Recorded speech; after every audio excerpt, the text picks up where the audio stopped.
Hello students, welcome to the डाइक्वेशनिस्ट।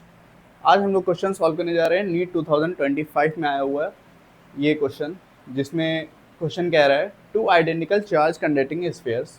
ठीक है, दो कंडक्टिंग स्फीयर्स हैं, आइडेंटिकल हैं और चार्ज हैं, ए और B, have their centres separated by a certain distance. उनके सेंटर्स जो है किसी सर्टेन डिस्टेंस से सेपरेटेड हैं।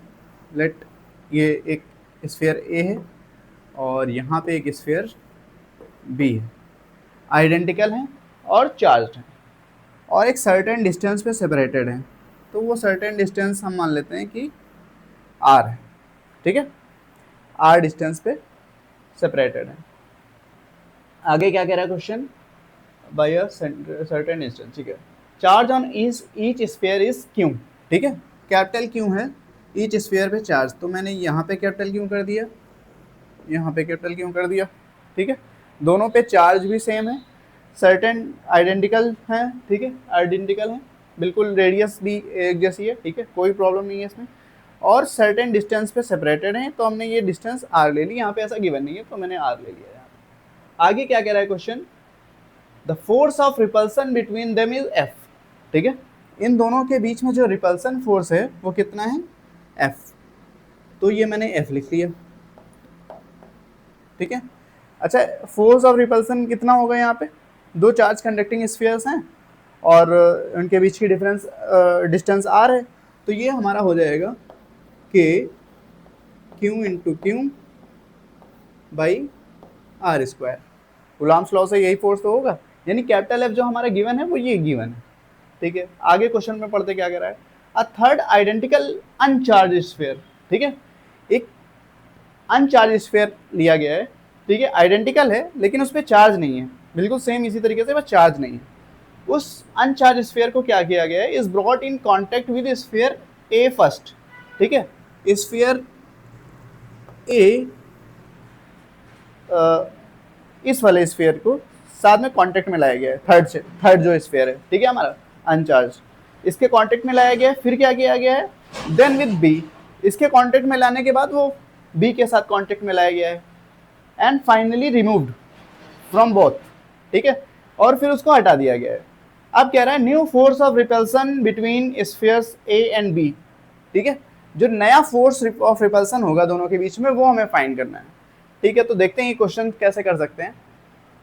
इसके लिए आपको ये एक कॉन्सेप्ट पता होना चाहिए कि जब हम दो चार्ज मटेरियल को या दो मटेरियल को एक पास लाते हैं, ठीक है, तो उनमें जो चार्ज का ट्रांसफर होता है वो तब तक होता है जब तक उनमें पोटेंशियल इक्वल ना हो जाए। ठीक है, जब तक पोटेंशियल इक्वल नहीं हो जाएगा तब तक चार्ज ट्रांसफर होता रहेगा। ठीक है, हायर से लोअर या लोअर से हायर, जैसा भी है, जब तक पोटेंशियल नहीं हो, पोटेंशियल इक्वल होने के लिए जो भी हमें जरूरत पड़ेगी चार्ज का ट्रांसफर होगा वो। ठीक है, चलिए, तो इस क्वेश्चन को हम कैसे सॉल्व कर सकते हैं। इस क्वेश्चन को सॉल्व करने के लिए हम पहले क्या करेंगे, जब चार्ज ए अनचार्ज जो स्फीयर है, ठीक है, जो थर्ड स्फीयर है, ठीक है, उसको हम कॉन्टेक्ट ए स्फीयर के साथ कॉन्टेक्ट मिलाएंगे तो इस पर क्या चार्ज हो जाएगा ये हमें पहले फाइंड करना होगा, फिर उस पर क्या हो जाएगा ये फाइंड करना पड़ेगा, फिर हम इजिली कूलॉम्स लॉ की हेल्प से ही फॉर्मूला लगा के फोर्स निकाल सकते हैं। ठीक है, तो देखो, when the third uncharged sphere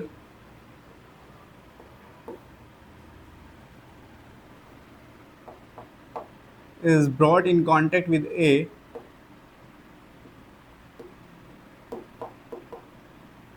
in contact with A,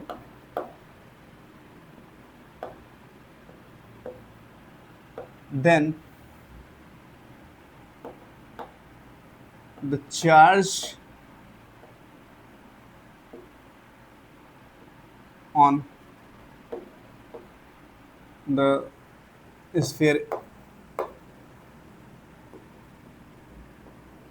A and third को हम सी नाम दे दे रहे हैं, ठीक है, एंड स्फीयर सी, क्या होगा देखते हैं।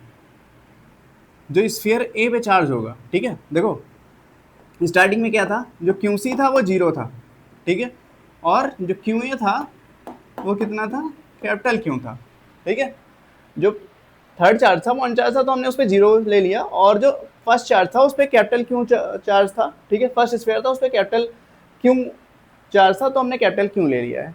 अब देखो आइडेंटिकल हैं तो पोटेंशियल इक्वल होने के लिए जो चीज़ें ज़रूरत हैं, ठीक है, वो क्या होनी चाहिए, देखो रेडियस इक्वल है, ठीक है, सब तो सिर्फ डिपेंड कर रहा है पोटेंशियल सिर्फ चार्ज पे, ठीक है, तो चार्जेस इक्वल हो जाएंगे दोनों पे, तो क्या हो जाएगा, क्यू सी और क्यू ए जो नेक्स्ट होंगे, ये डैश डैश से हम रिप्रेजेंट कर रहे हैं, ठीक है, ये दिखा रहा है कि जो नया चार्ज बनेगा दोनों स्फीयर से वो क्या होगा, इक्वल हो जाएगा, ठीक है। कितना हो जाएगा, क्यू सी और क्यू ए इक्वल हो जाएगा, कितना हो जाएगा, Q C plus Q A by 2, दोनों पे हाफ हाफ डिवाइड हो जाएगा इक्वल के लिए, ठीक है, एवरेज मतलब उनका निकल जाएगा। तो यहाँ पे है क्यू और सी पे 0 था और क्यू पे ए पे क्यू था, और ये डिवाइडेड बाई क्यू यानी क्यू बाई 2, ठीक है। अब क्यू मतलब जो स्फीयर ए है, ठीक है, स्फीयर ए मैं यहाँ पे बना दे रहा हूँ, ठीक है। अब क्या हो रहा है, जो स्फीयर ए है, ये स्फीयर ए, इस पर जब कांटेक्ट में लेके आए स्फीयर सी को, तो इस पर क्या बन गया, चार्ज क्यू बाई 2। अब देखते हैं इस पर क्यू बाई 2 हो गया है, ठीक है। अब ये जो बी है इसके कांटेक्ट में लाया गया है, ठीक है, ये बी स्फीयर। अब सिमिलरली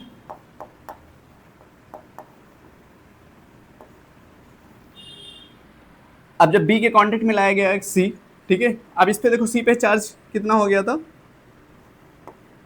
अब जो क्यू सी है वो कितना है, क्यू बाई 2, ठीक है, और क्यू बी कितना है, क्यू बी है क्यू, ठीक है, अभी इस पे क्यू ही है, ठीक है, इस पे अभी कांटेक्ट में नहीं लाया गया था तो वो कैपिटल क्यू ही था। अब इन दोनों पे भी जब कांटेक्ट में लाया जाएगा तो दोनों पे चार्जेस सेम हो जाएगा, कितना हो जाएगा, इक्वल होने के लिए दोनों पे उसका एवरेज हो जाएगा, ठीक है। तो क्यू सी डैश और क्यू बी डैश, ठीक है, ये ए डैश हो गया, ये बी डैश हो गया, ए और बी ही हैं, ठीक है। चार्जेस को डैश डैश कर लेते हैं, तो यहाँ पे क्यू बाई 2 मैंने डायरेक्ट लिख दिया, ठीक है, ऐसा ही कर देते हैं, और ये आ जाएगा Q by 2 plus Q divided by 2, ठीक है, ये क्यू बाई 2 और ये क्यू, इन दोनों का एवरेज ही दोनों पे डिवाइड हो जाएगा जब कांटेक्ट में लेके आएंगे, ठीक है। तो ये हो जाएगा Q C dash equal to Q B dash equal to कितना हो जाएगा, Q plus Q by 2, 3 Q by 2 हो जाएगा, और नीचे डिवाइडेड में 2 है तो 3 क्यू बाई 4 हो जाएगा, ठीक है, यानी इस पर कितना चार्ज आ गया, 3 क्यू बाई 4, ठीक है, और अभी भी इनके बीच की डिस्टेंस क्या है, आर, ठीक है। अब हमें कूलाम फोर्स ही तो निकालना था, तो कूलाम फोर्स क्या हो जाएगा, कूलाम फोर्स हो जाएगा F इक्वल टू के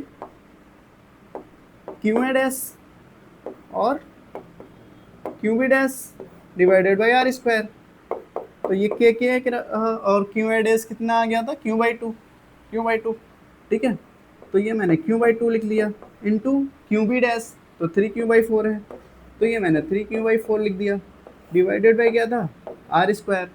अब देखो इसकी जब मल्टीप्लाई कर लेंगे तो क्या आ जाएगा, ठीक है, मैं ये यहाँ पे लिख दे रहा हूँ, ठीक है, इस लाइन के बाद यहाँ पे देख लें, तो जो फोर्स आ जाएगा वो आ जाएगा 3/4 और ये 2, 3/8 हो जाएगा,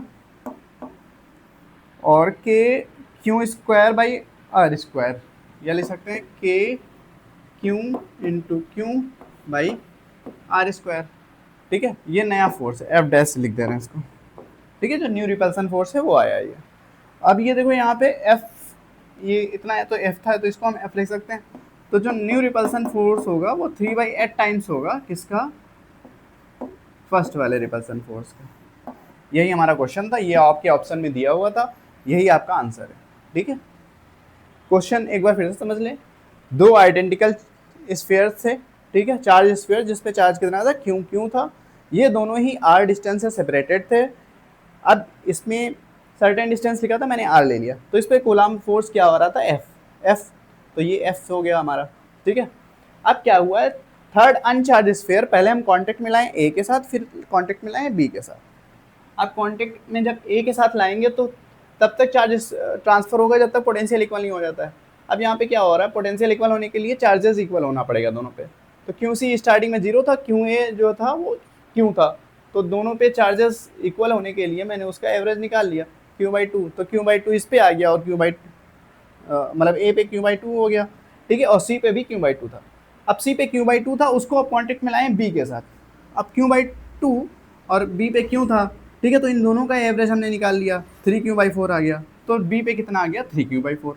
अब मैंने कूलाम फोर्स लगाया, Q/2 और 3Q/4 आर डिस्टेंस पे हैं, ये हमारा फोर्स आ गया, ठीक है। इसको मैंने पहले वाला रिपल्सन फोर्स से एफ लिख दिया। ये हमारे ऑप्शन में गिवन है आंसर, यही आंसर है आपका, ठीक है।